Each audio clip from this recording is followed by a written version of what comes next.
there are exactly 9 Sundays until Christmas, including this one, if you're watching it on Sunday. Fingers crossed I managed to get this uploaded. No, because I'm a bit panicked. Do you know how fast that's gonna go? We better get planning, darling. I'm terrified that I am actually gonna set myself a line. On my 18th birthday, I set my hair alight. In this video, I am gonna be talking you through my Christmas planner and just going over how I'm gonna plan for this Christmas, budgeting, tips and tricks, if there are any, just things I do really, and they might help you. I'm probably quoting the Grinch a lot. That was the Grinch smile. I don't look like the Grinch. I hope not anyway. Ideally, is someone watching me from their window? My organised bubble. Subscribe, like. Never believe it when people say that someone's watching them. And if I wasn't such a paranoid freak, I'd turn the camera around so you could see, but oh my god, I could zoom in and see if they are watching me.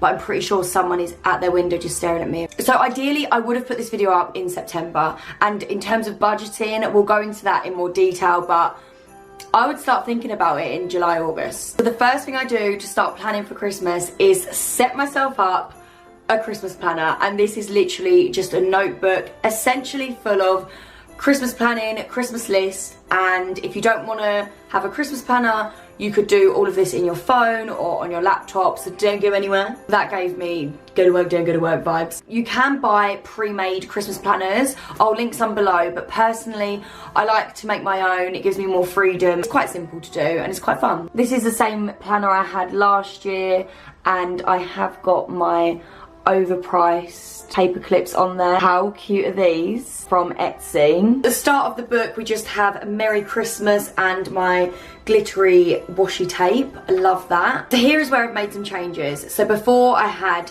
a budgeting page, I had a Christmas log, and then I had individual pages for everyone I was buying for. But that just didn't really work for me. I've got the person it's for and their individual budget. And then I'm gonna have gift ideas, a little bit at the bottom to say that I'm finished and complete with them. Instead of doing a whole Christmas log, what I've bought and what I've spent, I'm just gonna write it on here as I tick things off. Because last year I wasn't using the log properly. It didn't help me budget. Just gonna try this out and see how it works. I will go through everyone's pages and add up all the budgets that I've made for everyone and just check the overall, which will probably make me feel sick. Because without fail, every year I'm like, bloody hell, Christmas is expensive. It doesn't have to be though. And this is the reason why I think if you plan, you don't do the rushing out last minute where you end up thinking, I just need to get a present, and the money goes out the window. I find that the more organised I am, the earlier I buy things, I actually save myself money. So just focusing on budget, I think I already mentioned that if you get paid monthly, we have, for me, 2 more pays left. Also, a budgeting tip in general, just for December. When I worked in a big office, everyone used to get paid on, say, like the 15th of December. Instead of leaving yourself short for January, take out what you need for Christmas if that's necessary, if you need it, and leave it like you would any other pay. When I was paid by one employer once a month on the 25th, I would pay myself on Christmas Day. Because why would it be any different? When I say pay myself, I mean I get paid like everyone else, but I don't touch that money until the date I'm usually paid. That way, I won't be short in January, and it doesn't feel like I'm waiting a year to be paid again. Bit late to say it now. Next year, I'm going to do a reminder post. The best time to start saving for Christmas and setting up a little fund is July, August. Some people do it all year round. I think it just depends on your financial circumstances. When it comes to writing down gift ideas, I thought I would talk about how I decide on what I'm going to buy someone. I don't like buying people any old crap that they don't want. I can just see it now. Someone that I once bought old crap that they didn't want, watching this like, Tommy! Or need. But I'm not going to buy you a voucher. Hate that. I just feel like we're all exchanging money. What's the point? We might as well not bother. With that being said, I tend to ask everyone I'm buying something for, what do you want? And that's not with the view of just going to buy them exactly what they want. Most of the time, I'll ask Naomi, what do you want? She's like, nothing. So then we have to start saying, okay, is there something you need? Is there any clothes you need? Anything for the home? Anything? And eventually, she'll tell me a few things. It's like getting blood out of a stone. Are you joking? I also think about whether it's for our relationship, is there something that's personal to us? Is there an experience I could gift you instead of just a physical gift? Is there something I've heard that you need? What is a problem that you have that I can solve? I'm treating them like they're a business. Like, how can I solve their problems in life? They struggle to sleep at night, or there's something they absolutely love. Is there something I can buy them around that? Or something you know they would love but will never buy themselves. I feel like I have loads of things like that. If I was to make them a hamper, what kind of hamper would I make them? Say for like one of my little sisters, they've got a boyfriend. Maybe instead of just getting her something, I could get her and a boyfriend a hamper that's customised to them. She loves Marvel, so maybe it's a Marvel film and a little cinema pack. I'm not doing that, by the way, but something like that. Can I do something sentimental? I like to do a balance. With, say, Naomi, we normally gift each other about 7 gifts. We have something for our home, something for her, something sentimental, and that's literally how I start the process of writing things down. I just have little categories and I go around them all and see what I can think of for each individual person. I really want to do another gift guide this year. I had so much fun planning and doing the other one, so give the video a thumbs up if you want to see one of these this year. Oh my god, I'm being such like YouTuber. So this wish list is literally what I want for Christmas. Oh my god, I think I put that sticker on. That's Father Christmas on the phone to me. Yeah, so what I want is, I know I'm 29. Basically, the reason why I do this is because my stepmom will ask me what I want in like July. She didn't this year. I nearly got in before her because I always go to her and say, what does everyone want? The day that I thought about asking her, I was on the phone to my dad and she's like, what do you want for Christmas? I was like, damn it. That list is a lot for her, and it's just when someone asks me, what do you want? And then I do the whole nothing, and then eventually I'm like, well, let me just get on my wish list. So if I'm gonna buy something, I'll just double check on my wish list, have I actually told someone else I need that? And if I have, then I'll just see if I get it for Christmas and I'll hold off buying it for myself. Also, another tip, especially if you have children, I was actually a weird child and I took this upon myself. And when I was younger, it didn't seem weird, but when I look back and think, you were 8 years old and you thought to do that. To do a pre-Christmas declutter and organise. Go through your kids' rooms. Do they need a shit ton more toys? Realistically. What have they not played with from last year? I remember getting stuff actually as a child and being like, where the hell am I going to store this? What 8-year-old thinks like that? It also makes it so much easier when you've got all them boxes and Christmas is over and you have to pack everything away. You're literally putting it into organised places and you normally have more room. Just don't be afraid to set boundaries, especially if you have children. Like, I will be saying, please do not buy them a load of old tap because we ain't going to keep it for past February. It's got to be donated or given to another child that I know. I sound like an arsehole. Oh well. What are they going to do? What are you going to do? Shoot me? I doubt it. Maybe I am the Grinch. Hate, hate, hate.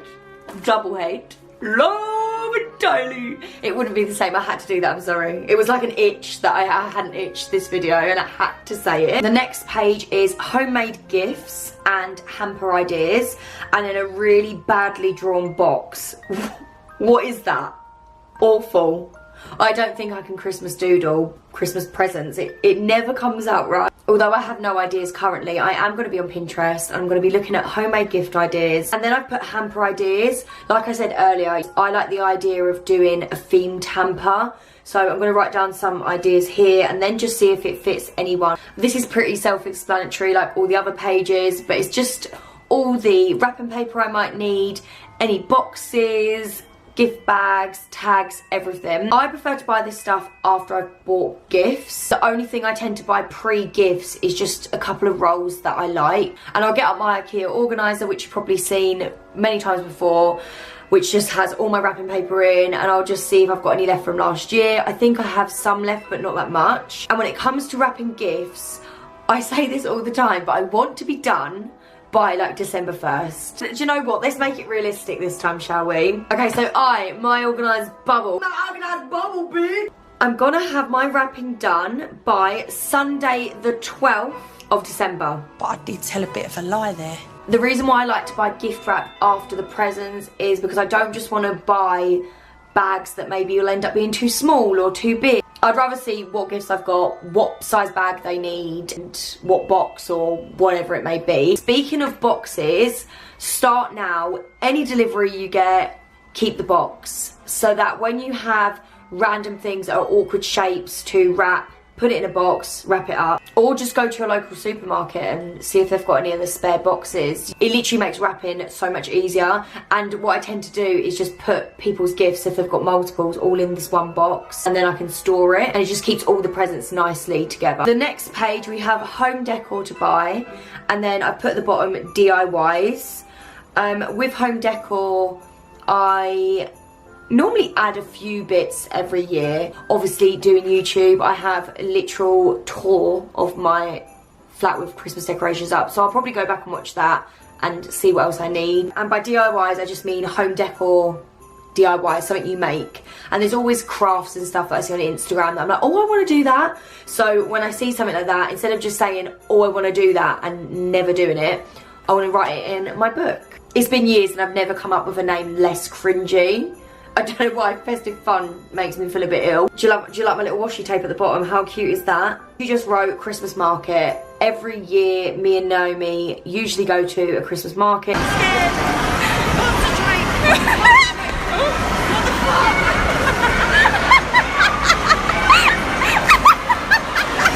That's just a reminder every time I open this thing that we need to plan a day, because you know what it's like, weeks go by and then you don't get to do these things.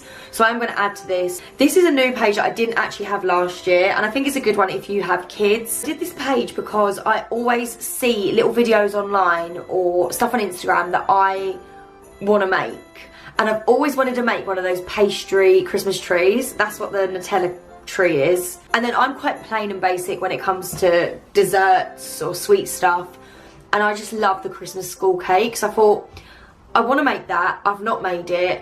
I could make it, but make it festive. Then wreath cookies. I saw this on TikTok. I just think they look really cute, and maybe that's something that I could make something and bring it to my dad's on Christmas Day. Even as part of a gift, I've seen like the slabs of chocolate that people decorate and they put it in cellophane with a ribbon. This page is a firm favourite.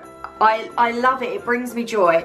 I did basically exactly the same last year, and I did actually put receipts in it. It was so cute. I know that a lot of us do online shopping. In your emails, create a Christmas folder, all your confirmations, everything, basically your e-receipts, put in that folder. It's just all organised. And if you're someone that has like 10,000 unopened emails with no folders, I can't cope. Speaking of favourite pages, here is a page from last year, which I'm not doing this year, but I wanted to show you because if you do Christmas cards, I love this page. I never do Christmas cards. I say I'm going to do it, and I don't. How cute. So you write down all the people you're going to buy cards for, tick it off when you're done. I love this idea. The next page, I've just got YouTube ideas. Do you like my little YouTube logo with the hat? I love putting Christmas hats on logos. Brings me so much joy. I'll probably do what I got for Christmas, decorate with me, all them obvious videos, but let me know what you want to see. I'm probably not going to do an everyday vlogmas. You'll get sick of me if you're not already sick of me. That is how I'm going to be planning my Christmas. Comment below any tips, anything you would add. Should we do that trick?